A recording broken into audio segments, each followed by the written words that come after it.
Wife, let me ask you something.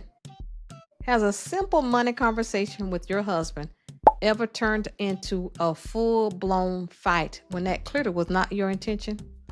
One minute you're talking about the grocery budget or paying off a bill, and the next minute there's silence, frustration, or words you wish you could take back. Money fights are one of the biggest stressors in marriage.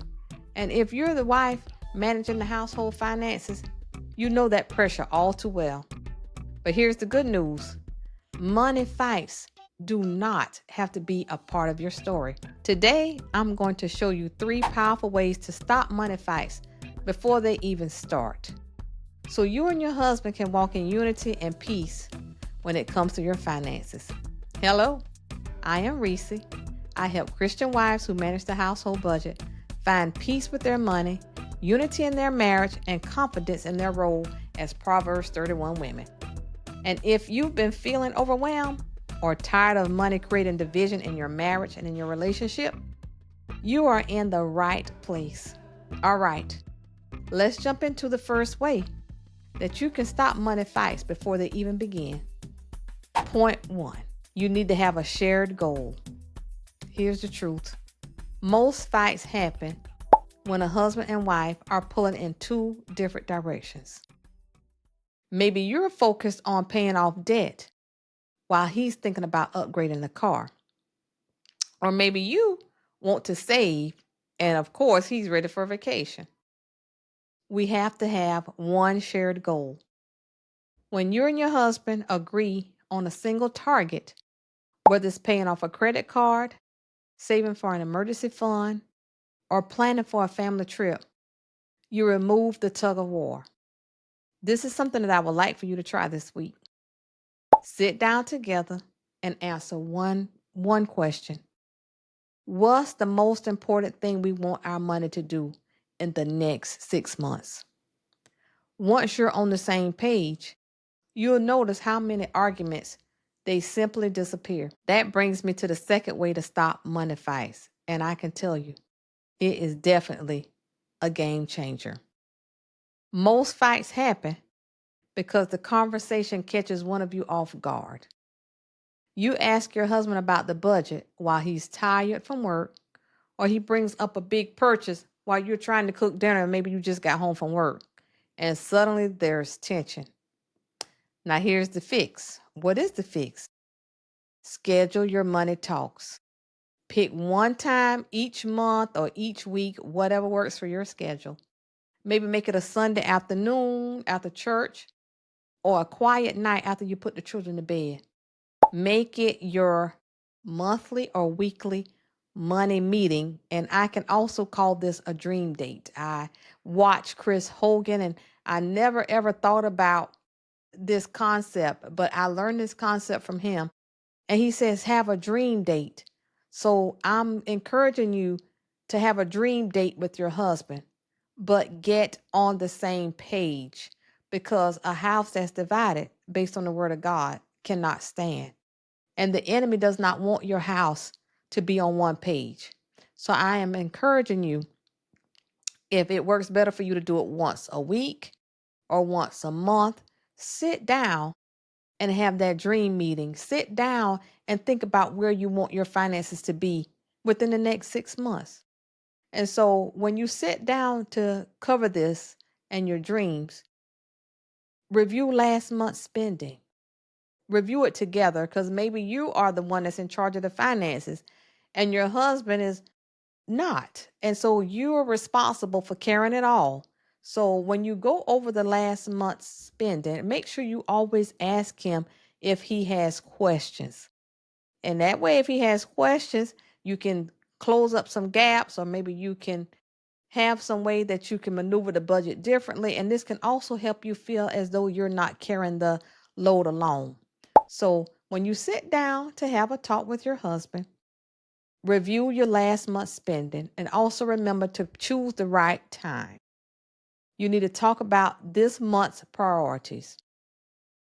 Decide together on one next step that you can take, but be in agreement. This shifts the conversation from being reactive and emotional to being intentional and peaceful. Ecclesiastes 4:9 says, two are better than one because they have a good return for their labor. When you plan your talks, you're building partnership instead of conflict. And when you plan your talks, it's psychological also. You and your spouse already know that you're going to be having this conversation. And if the date or day that you've planned to have this conversation, you're not feeling well, or you're tired, or you feel stressed, then say to your spouse, I don't think this is a good time for us to have our meeting. Hey, let's do it tomorrow, or let's do it next week. Because when you have these conversations, it can get tense. So if you're not feeling well, or if you're tired and exhausted, I'm telling you, that is not a good time to have the conversation. If my husband and I decide to have a conversation, and if he's tired or if he is sleepy, I can forget it. There is no need for us to have this conversation because I'm going to get frustrated. He going to be looking at me staring in space because he's so tired. And we may have to say, well, no, we can't do the budget meeting today. Or no, we can't talk about the future today. Let's do it another time. But because he doesn't want to get me upset, he'll go along with us going ahead and having the meeting. So I have to be the one to recognize if it's a good time for us to have the meeting or not. And that may be the same way that it is in your relationship. If you see that your husband is tired, or if he has other things going on and he's not going to be able to focus and concentrate on what you and him need to talk about, then I recommend to you to ask him, let's plan this another time. And I've said it before and I'll say it again. The enemy does not want us to be on the same page with our husbands. He does not want our families to survive. So make sure you choose the right time, because one little thing can lead into an argument that will have y'all not speaking for 2 or 3 days, or one of you walking around pouting, and that's not necessary.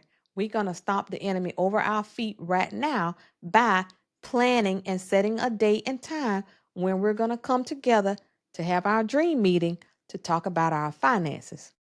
And so this leads right into the third way that you can try to stop a money fight before it even begins. Sometimes fights happen because we feel controlled. He feels like he can't spend a dollar without asking you because you're the one who managed the budget. You feel like your hard work isn't being respected, and that pressure builds into what? An argument. And the fix for that? Give each other some freedom, give each other some wiggle room. Set a fun money amount in your budget. It doesn't have to be big, even $20 or $50 each month. It just depends on what your budget is. This is guilt-free money, no questions asked. And what my husband and I did, once we got to a point where we could afford it, we created a checking account for him. And yes, I am on the checking account. I can go in and see it whenever I want to, but that's his money that he has so that he can go out and buy the things that he wants without having to ask me, because he is a man and we don't want to make our husbands feel like they have to answer to us. They, and we don't want to make them feel like they're children. And you don't want them coming to you asking you for money, making you feel uncomfortable like you're their mom. So the way that my husband and I killed that battle is, once we were able, he got his own checking account. Again, I'm also on the account. I can see what he's doing, but that's his money to do whatever he wants to. And I'm telling you, that can eliminate a lot of arguments, and it can eliminate you feeling guilty, and it can eliminate your husband feeling like, I work every day. Now, why do I have to go and ask her for money? When both of you have a little space to breathe, you protect the unity in your marriage. And unity is worth far more than whatever you could possibly buy. So let's bring this all together. Wife, money doesn't have to divide your marriage. It can actually bring you closer together. And when you choose one shared goal, just one, schedule your money talks and give each other a little freedom. You'll stop money fights before they even start. And I want to give you an example of a shared goal. Maybe you're trying to pay off your bills. Maybe you want to have a savings account. That one thing. You and your husband can sit down and look at your budget, look at your spending for last month, look at what you need to do this month and say, well, okay, let's plug this hole and let's get on the same page and let's save $1,000 within the next 60 days. That's a shared goal. That's a goal that you agreed on. And the enemy gonna be like, So they agreeing on a shared goal. Let me see how I can bust that out. That's why I've talked about prayer.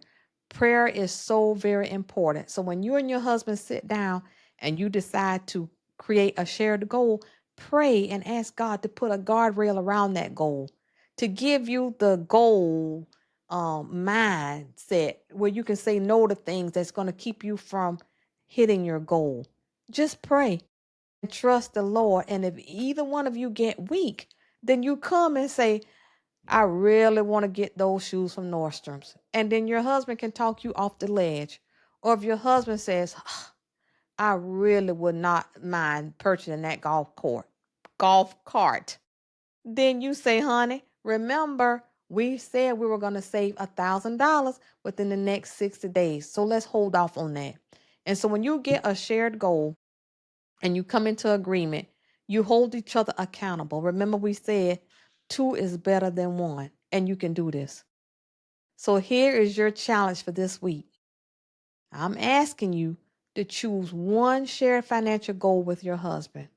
I don't care if it's setting $1,000 aside. It could be you deciding that you're going to sit down on Sunday just to talk about your money and your dreams and how you're going to get to where you want to go.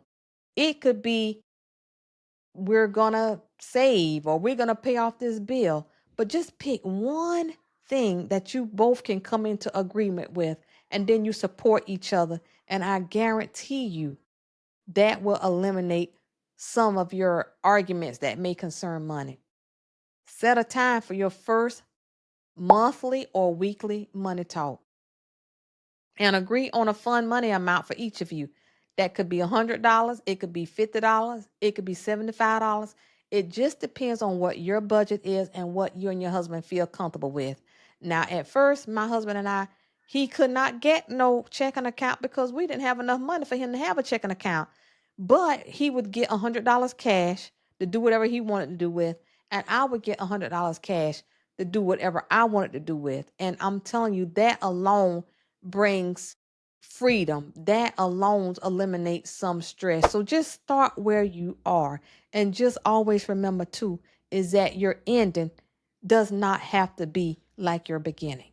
Always remember that.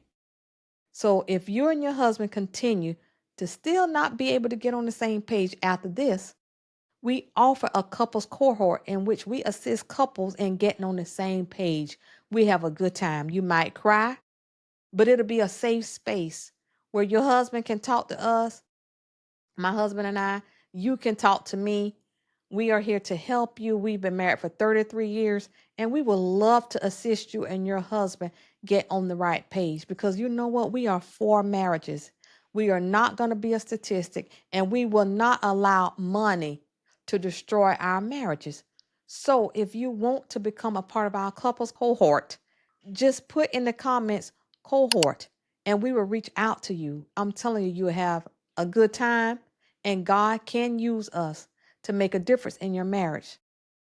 If you are not ready for support, please just download my free financial reset starter kit.